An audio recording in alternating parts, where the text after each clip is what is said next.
Olá, olá, bem-vindos a mais uma divulgação de resultados aqui na Exame Invest. Eu sou Carlos Cauto e sou editor da Exame Invest e hoje vamos falar dos números de uma empresa do setor de logística, a maior operadora de logística para e-commerce do Brasil. Estamos falando da Sequoia, que divulgou seus resultados do quarto trimestre de 2021 e de todo o ano passado. E a gente vai analisar juntos como esses resultados foram, né, no ano passado, no quarto tri e no ano passado como um todo. Já lembro para vocês que a Sequoia é uma empresa cotada em bolsa e o ticker é SEQL3. Então, vamos falar dos números desta empresa, da Sequoia, com o CFO da empresa, o Fernando Stuck. Muito bem-vindo, Fernando, e muito obrigado por estar conosco aqui na Exame Invest. Obrigado a você pelo convite, obrigado a todos aí por estar assistindo a gente. Fernando, vamos lá. Então, primeiramente, para quem não conhece a Sequoia, vamos contar um pouquinho o que essa empresa é, o que ela faz, quais são as infraestruturas que ela tem e por que é tão importante na vida do brasileiro. A Sequoia é uma plataforma integrada de logística. Então, o nosso ecossistema ele integra os três principais business de logística, o B2C, o B2B e a logística.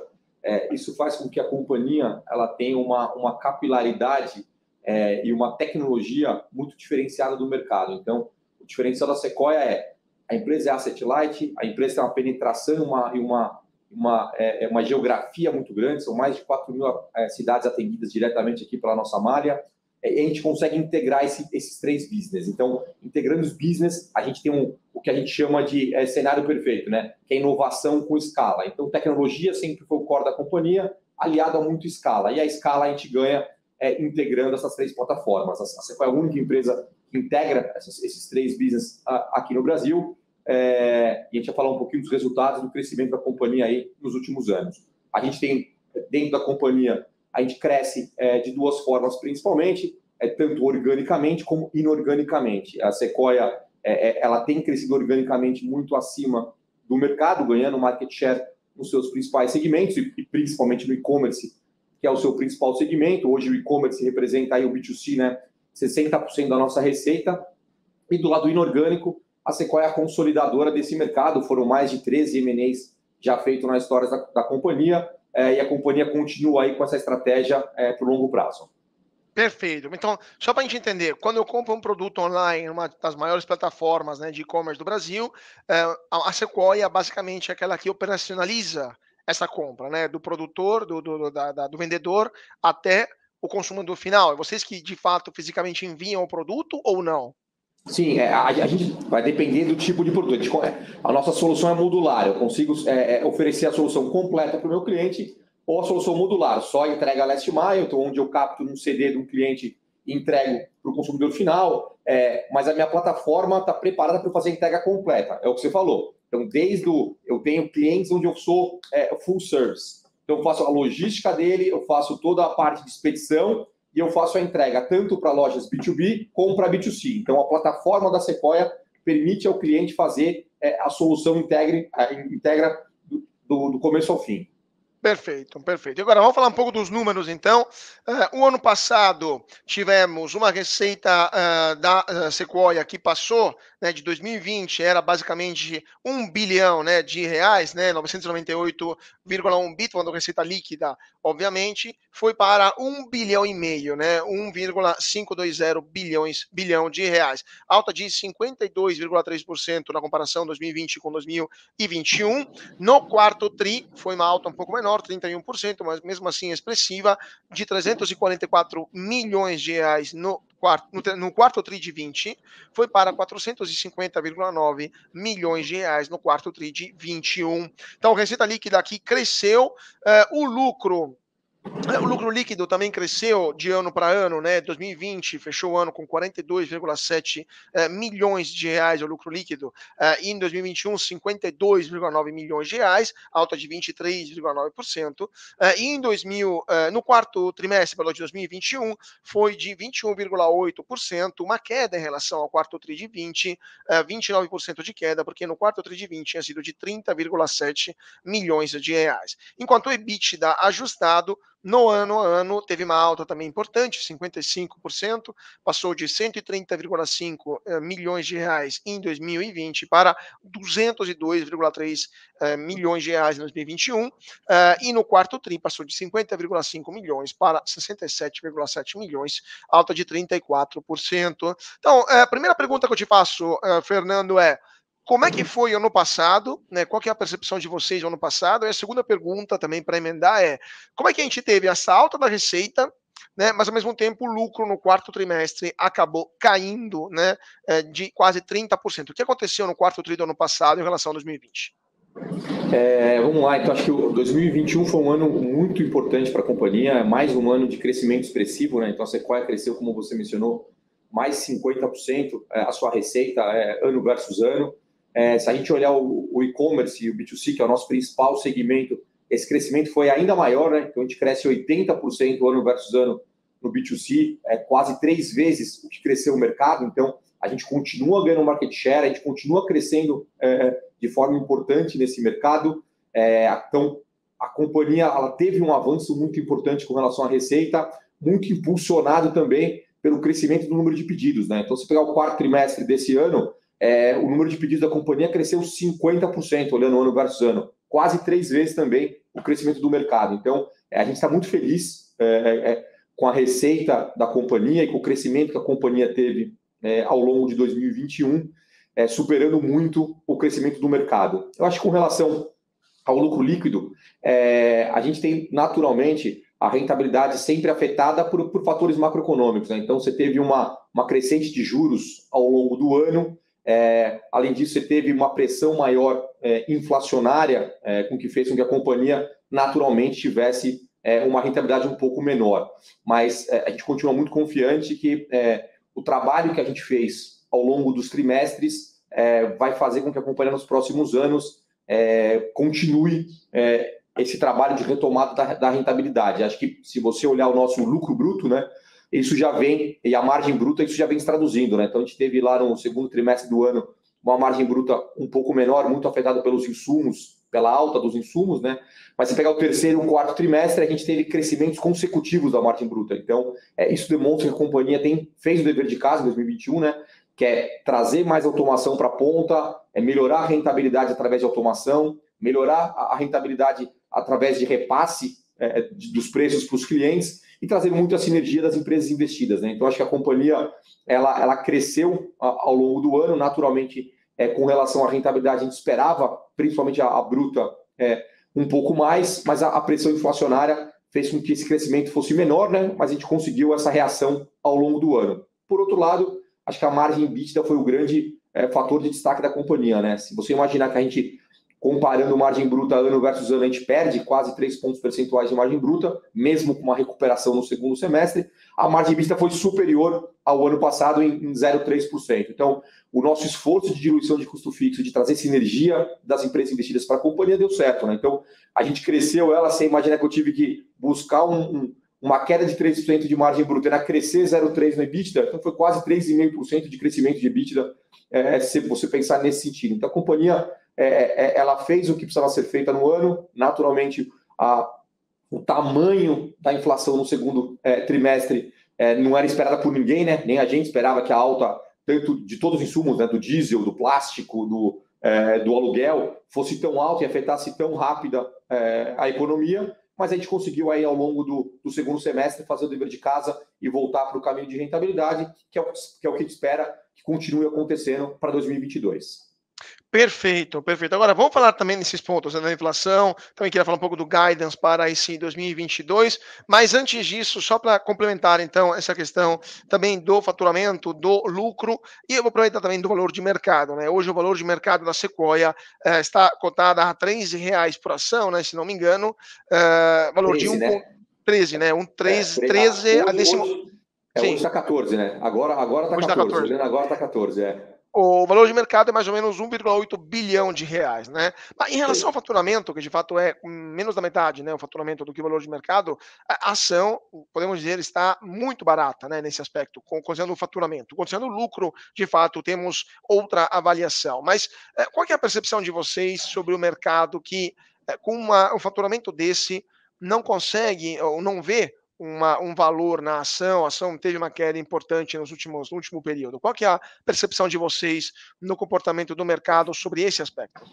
A gente acha hoje que, como você mencionou, se você imaginar que a gente fez o IPO há um ano atrás, a ação a 12,40, 6 meses depois a gente fez o follow-on, a ação a 25, e os fundamentos da companhia não se alteraram, muito pelo contrário, eles só se fortaleceram e só cresceram, a gente acha que realmente o patamar da ação hoje é muito abaixo do que deveria ser. Então, como você mencionou, a gente hoje deve estar uma vez receita, né? Se você imaginar que a gente fez receita bruta 1,8 bi em 2021, a gente está basicamente fazendo uma vez receita com um potencial de crescimento enorme. Então, se você olhar os principais analistas de mercado, colocam o nosso target price muito acima disso, e a gente acha que os fatores macroeconômicos que influenciaram muito essa queda da ação, né? Então, você teve muito CDI subindo, você tem muito as small caps sofrendo bastante, né?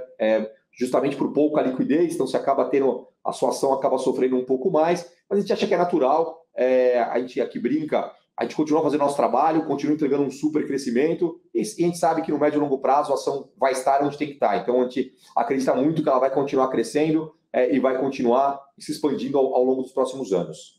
Perfeito, perfeito. Agora, falando nos próximos meses e anos, né? Primeiramente, os resultados de empresas de logísticas com certeza foram também beneficiados pela pandemia, porque muita gente começou a comprar muito mais online, a gente tem um boom no comércio online, né? A pergunta que eu te faço então é, em previsão deste 2022 e também 2023, qual que é a percepção de vocês aí na Sequoia com a volta à normalidade, então com uma possível, não certeza, mas possível redução das compras online por parte dos brasileiros, quanto isso poderia afetar o faturamento da Sequoia e se vocês já têm plano de contingência para esse tipo de eveniência? O que a gente acha? A gente acha que o e-commerce naturalmente mudou de patamar, né? Então, a gente acha que não volta mais para o patamar que ele era pré-pandemia, então ele sai do seu 7 para 10% ali de penetração no consumo. Naturalmente, voltando à vida normal agora, a gente acha que pode ter algum ajuste no mercado, mas eu acho que o perfil do consumidor mudou. Então, acho que o consumidor tem feito mais essa compra online. Então, para a Sequoia, dado que a gente cresce sempre muito acima do mercado, a gente acha que vai ter pouca interferência. Então, a gente acha que vai continuar crescendo acima do mercado. A gente projeta um crescimento de um mercado menor para os próximos anos. Então, se olhar 2022 e 2023, as nossas pesquisas aqui, a gente tem o e-commerce crescendo mais na casa dos 14% a 15%, que era menor do que era a previsão há alguns anos atrás, e menor até que alguns veículos de mercado soltam, né, mais na casa dos 20%, 21%, a gente faz uma projeção um pouco mais conservadora, justamente para se desafiar a entregar sempre mais, e naturalmente, se o mercado for maior, a gente vai continuar crescendo nesse mercado e vai continuar surfando o crescimento do mercado. Perfeito. Mas o mercado também, como você também antecipou, está enfrentando uma inflação cada vez maior, especialmente que afeta o setor logístico, por causa do aumento do preço do petróleo, por causa do aumento dos insumos importados, né, que derivam do petróleo, entre outras coisas. Então, quanto a logística como um todo está sentindo isso, quanto ela vai sentir em 2022 e quanto a Sequoia vai ter suas operações impactadas por essa alta expressiva do preço do petróleo até o final desse ano? Eu acho que a logística como um todo, desde o ano passado, tem sofrido bastante com relação a esse aumento, né? Porque o diesel é um insumo básico aqui para a área de logística e transporte, né? A Sequoia, como fez o dever de casa muito antes, né? Então, a gente já começou desde o ano passado a fazer o dever de casa de repassar parte do custo, de já melhorar a eficiência operacional da companhia. A gente espera que para 22, 23 a gente sofra muito menos do que o mercado, porque a gente já começou esse dever, a gente já antecipou esse movimento de reajuste com os clientes e de otimização aqui da nossa operação. Então, a gente espera que para os próximos anos, se essa alta continuar, a gente sofra muito menos do que o mercado, mas naturalmente o mercado deve sofrer bastante ainda para os próximos anos. O tamanho dessa inflação ela vai acabar afetando a cadeia como um todo, mas a gente, como antecipou esse movimento o ano passado, espera sair na frente da nossa concorrência e está preparado para esse crescimento dos próximos anos. Até porque, voltando um pouco aqui aos números, estava vendo aqui, Fernando, temos uma alta dos pedidos, né, da quantidade de pedidos, que foi interessante, porque teve uma alta importante no quarto trimestre no B2C, né, ou seja, do negócio para o cliente, passou de 11,1 mil pedidos para 17,1 mil, 58,4%. E no final das contas, a gente teve uma redução muito menor no B2B, né, de 1,3 para 1,5. Como é que foi? Desculpa, não milhões, né? Então, milhões de pedidos, falei milhões. Agora, como é que está isso? Vocês estão vendo um aumento importante do B2C, mas ao mesmo tempo do B2B não está crescendo tanto assim? Como é que é a percepção de vocês do mercado do e-commerce no Brasil nesse quarto tri, no ano passado inteiro, e a percepção para esse ano como um todo? Eu acho que foi o que você falou. Acho que eu tinha comentado aqui no começo. Foi o recorde nosso agora, esse quarto trimestre esse ano, em número de pedidos, né? Então a gente está muito satisfeito com esse nosso crescimento. A gente tem aproveitado as oportunidades que têm aparecido para a companhia. A nossa plataforma SFX, que foi lançada aí no fim de 2020, foi o grande carro-chefe de 21, né? A plataforma que acessa esse pequeno e médio seller também. Então a Sequoia, ela sempre foi uma empresa conhecida por atuar na primeira parte da cadeia, né? Dos grandes embarcadores, dos grandes clientes. Aí a gente estendendo nossa malha para o pequeno e médio, a gente abre cada vez mais essa possibilidade de endereçar um mercado que a gente não olhava antes e aumentar muito o número de pedidos. Então a gente acha que esse movimento ainda vai continuar, tem muito marketplace de fora entrando no Brasil, trazendo um volume grande de novos pedidos para dentro do mercado. Então a gente acha que essa dinâmica vai continuar, a Sequoia bem posicionada vai continuar crescendo nessa dinâmica. E com relação ao B2B, você tem razão. A gente não vê esse mesmo retorno e esse mesmo crescimento que com relação ao B2C. A gente acha que com o mercado físico abrindo isso pode melhorar, mas até agora a gente vê o mercado mais andando de lado. Então a gente vê toda a cadeia mais afetada, né? Seja por insumos de produtos de tecnologia que vem de fora, que tem atrapalhado a produção de alguns produtos, seja pela dinâmica de venda do mercado mesmo. Então, a gente vê o mercado de B2B ele andando um pouco mais de lado ao longo do tempo. A gente espera que com a retomada do varejo físico, esse número aumente e cresça agora em 2022, mas ele tem realmente um comportamento diferente do B2C no curto prazo. Agora, outra questão também que queria perguntar para você sobre o mercado de e-commerce, o mercado de logística em geral, né? Primeiramente, eu queria falar para vocês sobre os investimentos, né, a questão de automação também. Vocês têm um CAPEX de 11,6 milhões de reais, né, no quarto tri do ano passado. Em 2021 foi de 52,3 milhões de reais. No final das contas, teve uma leve redução no CAPEX, né? No quarto tri foi de 2,1%, o valor mínimo desde o quarto tri de 2020, e teve uma leve redução também em 2021, né, em proporção ao faturamento, claro, de 2,9% contra 3% em 2020. Por que vocês estão reduzindo os investimentos? Como é que está essa situação? De fato, é uma redução provocada pelo aumento dos preços do petróleo, e mesmo assim vocês aumentou o índice de alavancagem financeira para 1,6% contra o 1,5% que era antes, né, no quarto trimestre de 2021. Como é que está a situação no endividamento também nesse aspecto? Na verdade, o CAPEX a gente continua investindo na casa de 3% da receita. Em valor absoluto, ele representa muito mais, né? Então, muito pelo contrário, a gente continua acelerando muito o investimento. É que o 3% de 2020 é diferente do 3% de 2021, né? Então, a base aumentou, a base de receita aumentou e o investimento nosso foi muito maior. O quarto trimestre desse ano, ele tem um investimento menor porque eu investi antes para gerar capacidade para o quarto trimestre, e aí o quarto trimestre é mais fluxo de pagamento mesmo do investimento. Mas a gente vai continuar investindo muito em tecnologia, inovação e automação. Esse investimento deve continuar na casa de 3%, então a gente vai continuar. Essa é uma linha importante da companhia de crescimento e de inovação, né? A nossa plataforma foi lançada com base em inovação, a eficiência vem através de inovação do nosso software, então a gente vai continuar investindo cerca de 3% ainda da nossa receita em CAPEX, e com relação à alavancagem, a gente continua com um nível muito saudável, né? A gente estava no trimestre passado com 1,5 vez, a gente continua na casa de 1,5 vez, né? 1,6 esse trimestre, mas esse trimestre a gente teve mais uma aquisição da Lincros no quarto trimestre, teve um dispêndio de 38 milhões de reais de sinal dessa aquisição. Então, se a gente normalizasse esse nível de alavancagem, a gente estaria muito próximo, né? Então, a companhia continua com um nível muito saudável de alavancagem, uma vez e meia, é um nível bem baixo para uma empresa asset light igual a nossa. Então, a gente continua com um espaço muito grande para continuar crescendo nos próximos anos e investindo muito na companhia, seja em tecnologia para o nosso crescimento orgânico, seja no crescimento inorgânico na nossa frente de M&A.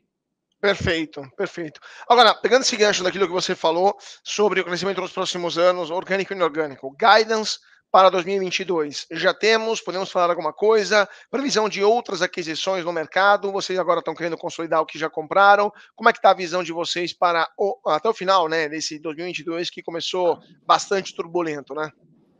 Acho que com relação a M&A, a gente mostra sempre o nosso pipeline de M&A, então a gente tem 2 MOUs assinados, 2 memorandos de entendimento já assinados, uma de Logitech e uma de um deal mais tradicional. Aí os dois estão evoluindo na fase de due diligence agora. O de Logitech está um pouco mais avançado do que o deal tradicional, então a gente espera no primeiro semestre fechar esses 2 deals ainda esse ano. Então a perspectiva é continuar investindo em M&A como a gente sempre fez. A gente acha que com o mercado com uma volatilidade maior, boas oportunidades vão acontecer, né? A gente até fez um movimento importante de caixa no fim do ano passado, alongando a nossa dívida, né? Então a gente tinha mais ou menos 120 milhões de principal de dívida para pagar agora esse ano em 22. A gente alongou esse principal, ficou com 9 milhões só de dívida para pagar esse ano, então deixou o caixa mais robusto da companhia, justamente para poder aproveitar as oportunidades de M&A que vão surgir e que têm surgido para a companhia.